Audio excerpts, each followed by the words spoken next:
Lucky. À tous ces hommes gentils, saignant de colère par l'abandon. À vous de retrouver votre reine par votre réel éveil à vous-même. Lucky était au fond du trou. Il venait de se faire larguer par sa copine, qui lui avait dit qu'elle ne l'aimait plus.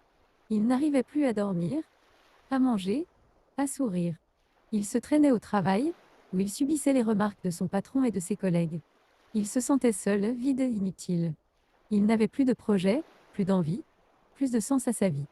Un jour, Jessica, une amie de longue date, décida de le secouer et de l'emmener à une soirée de biodanza. C'était une sorte de danse thérapeutique, où l'on devait se connecter à ses émotions, à son corps et aux autres. Lucky n'était pas du tout emballé par l'idée, mais il se l'est convaincre par Jessica, qui lui dit que ça ne pouvait pas lui faire de mal. Arrivé sur place, Lucky se sentit mal à l'aise. Il y avait une vingtaine de personnes, de tous les âges, tous les styles, qui se saluaient avec des sourires et des câlins. Il se dit qu'il n'avait rien à faire là, qu'il n'était pas à sa place. Il se réfugiait dans un coin, en espérant que la soirée passe vite. Mais il n'eut pas le choix de participer aux activités proposées par l'animateur. Il dut se présenter, dire ce qu'il ressentait, se laisser toucher par des inconnus, danser avec eux, les regarder dans les yeux. Il se sentit ridicule, gêné, exposé. Il avait envie de fuir, de se cacher, de disparaître.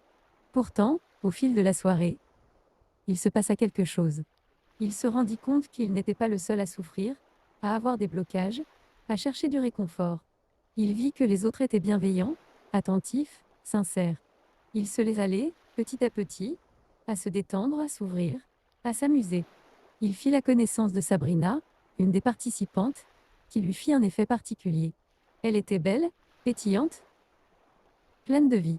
Elle lui sourit, lui parla, lui fit des compliments. Elle lui dit qu'elle le trouvait courageux, touchant, intéressant. Elle lui proposa de l'accompagner à une sortie le lendemain, pour se vider la tête. Il accepta, sans trop y croire.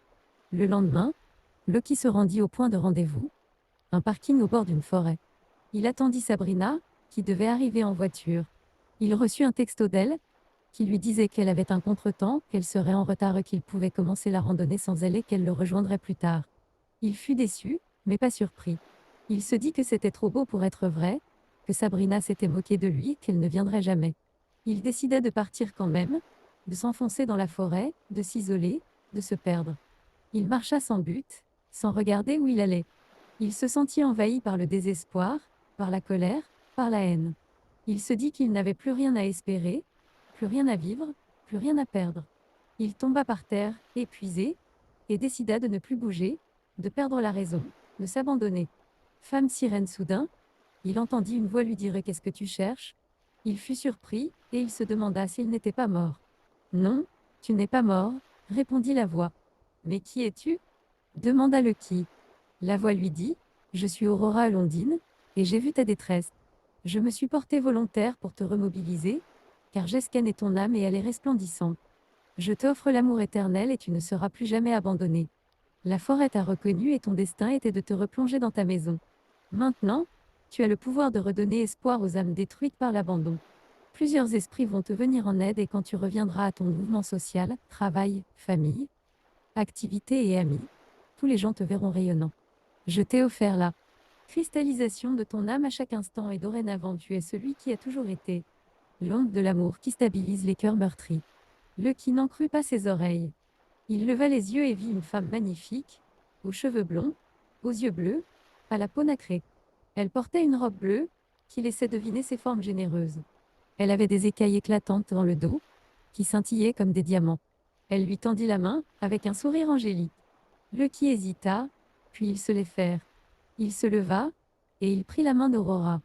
Il sentit une chaleur l'envahir, une douceur l'apaiser, une joie l'éclairer. Il se dit qu'il rêvait, mais qu'il ne voulait pas se réveiller. Il se l'est entraîné par Aurora, qui l'emmena vers un lac au milieu de la forêt. Elle lui dit qu'elle allait lui montrer son royaume, son peuple, sa magie. Elle lui dit qu'elle l'aimait, qu'elle l'avait choisi et qu'elle le rendrait heureux. Lucky ne dit rien. Il se contenta de la suivre, de la regarder, de l'écouter. Il se dit qu'il avait trouvé son âme sœur, sa raison d'être, son bonheur. Lucky et Aurora vécurent une histoire d'amour merveilleuse.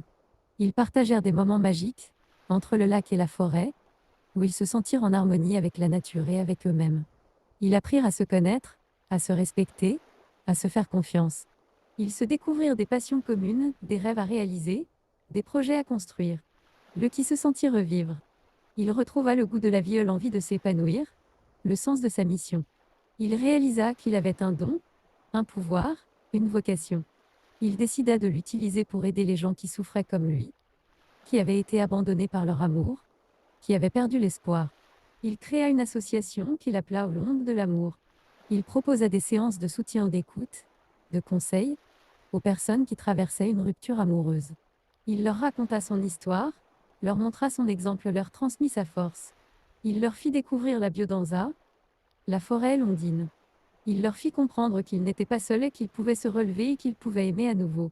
Il reçut de nombreux témoignages de gratitude, de reconnaissance et d'admiration. Il se fit des amis, des alliés, des partenaires. Il devint une référence, une inspiration, une légende. Il fut heureux, avec Aurora, avec lui-même, avec les autres. Il sut qu'il avait trouvé sa place, sa voie, son bonheur. Scénario Eddie Boussetta. www.lesdimensieusegaia.fr